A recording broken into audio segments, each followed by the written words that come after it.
Estamos aqui na seccional da OAB RJ com a secretária da OAB, Mônica Alexandre, doutora Mônica Alexandre. Estamos aí completando 35 anos de nossa Constituição Cidadã.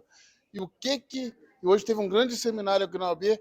O que avançou desses 35 anos para cá na questão da religiosidade, na questão da igualdade de raças e cor? Olá. O avanço que nós tivemos, né, quanto mulheres, né, é, foram alguns projetos de lei, né? A lei, o que trouxe para avanço, agregando à nossa Constituição, né, foi a Lei Maria da Penha, a lei que fala da criminalização do racismo. Então, são alguns avanços. Mas esses avanços temos que trabalhar para que se tenha uma cultura de ensino, para que isso seja explicado para a sociedade através de cartilhas, o que pode, o que não pode, para que as crianças, desde a mais tenra infância, tomem conhecimento do que pode, o que não pode, para que não se repita as práticas machistas e racistas que vêm se perpetuando em nossa sociedade. E eu quero lembrar que hoje, dia 15 de dezembro, é o Dia da Mulher Advogada. Esse dia é um dia de suma importância para nós, porque nós somos a maioria no processo de inclusão na advocacia. Nós somos maioria, somos 56 a 58% de advogados e advogadas. Esse número de 58% são de mulheres, e até hoje nós ainda não temos salários mais justos, não temos a igualdade, não temos paridade, enfim, continuamos como se tivéssemos ainda no século XIX e século XX. Doutora Gama, doutora Mônica, é porque eu ia falar do doutor Gama, que foi o primeiro advogado, Luiz Gama, o primeiro advogado que lutou pela libertação dos negros e pelo fim da escravidão, e um grande exemplo, e poderia falar com a gente sobre essa questão da Maria da Penha. O que avançou com a Maria da Penha, que ainda na pandemia teve grandes avanços aí de violência contra a mulher, apesar da lei. Como que se pode fazer para ter mais efetividade da Maria da Penha? É através, como eu já disse, né, de sendo divulgada a lei através de cartilhas. Eu sou muito a favor de termos o letramento. O letramento, para mim, é letramento social. Como é que se faz? O que é letramento social? Letramento social é quando você leva para a sociedade aspectos que são relevantes para que esta sociedade se torne mais igualitária e mais justa. Então, a Lei Maria da Penha, como é que a gente se aplica a aplicabilidade da Lei Maria da Penha? Como? Levando, fazendo, criando cartilhas, tendo ações lúdicas através de encenações teatrais, porque hoje em dia há um absurdo dentro das escolas. O que acontece? Os meninos se sentem à vontade para poder filmar as meninas e colocar determinados vídeos que não tem nada a ver com a pessoa, a menina fica fragilizada. Isso é uma repetição constante do machismo. E isso daí se perpetua para Maria da Penha, porque a Maria da Penha não é só quando você comete o feminicídio, quando você agride e mata a mulher. Não. Você tem várias formas de agressões. A agressão psicológica que não é dita é gravíssima. Então, nós temos que atentar para que tudo seja voltado para a educação. Exatamente.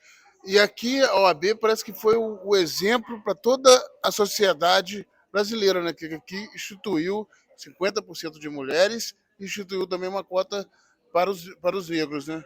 Bem, eu vou contar um pouquinho essa história. Na nossa OAB nacional, né, estava tendo a discussão que foi levada por um grupo de mulheres, que seria a questão da paridade, né, de termos os conselhos 50% mulheres, 50% homens. E dentro desse bojo foi incluída a questão racial. Isso daí por quê?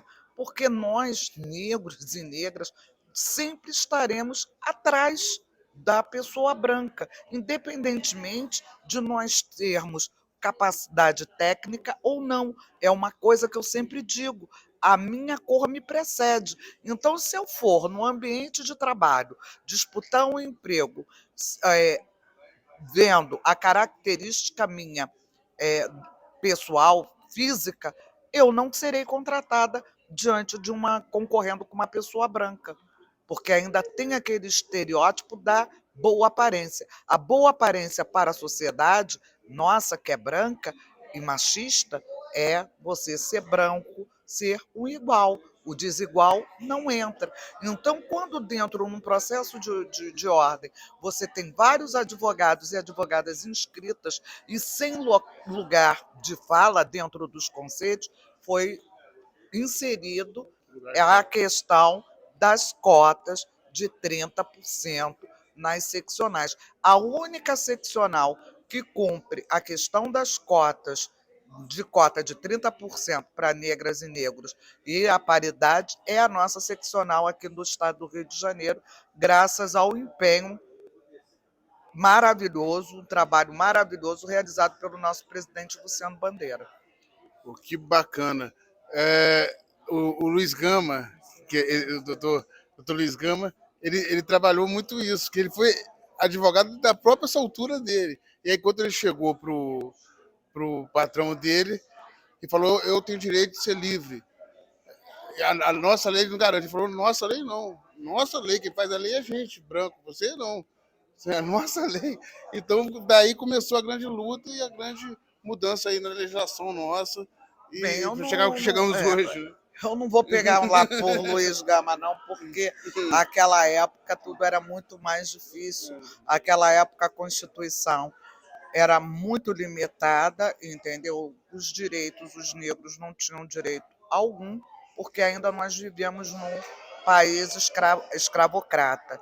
Então, a partir, né, da promulgação, né, da libertação, né, dos escravizados, é que começou a ter determinadas coisas que não tiveram. Né? Isso tudo sempre se somou a muito pouco.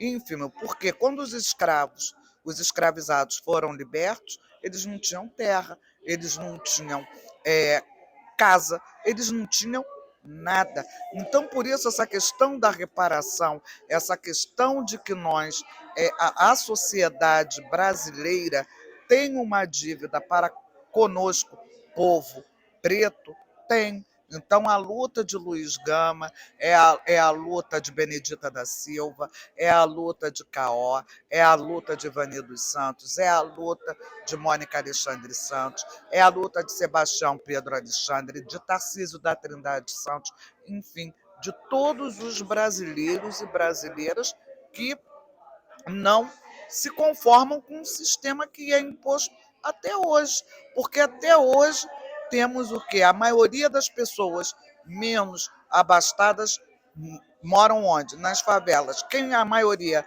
90%. Quem é que mora lá? Preto. Então não houve nenhuma política de reparação a fim de que essa população, né, tivesse a oportunidade de estudar, de ter um caminho melhor na vida. Muito obrigado, Mônica. É sempre bom falar com quem conhece. Muito obrigado. Tá? Olha, um ótimo Natal, um bom ano novo para todos vocês e um beijo no coração de cada um de vocês e muito obrigada. E uma satisfação enorme receber vocês aqui na nossa seccional no dia 15 de dezembro, Dia da Mulher Advogada. Muito obrigada. Última hora, notícia levada a sério.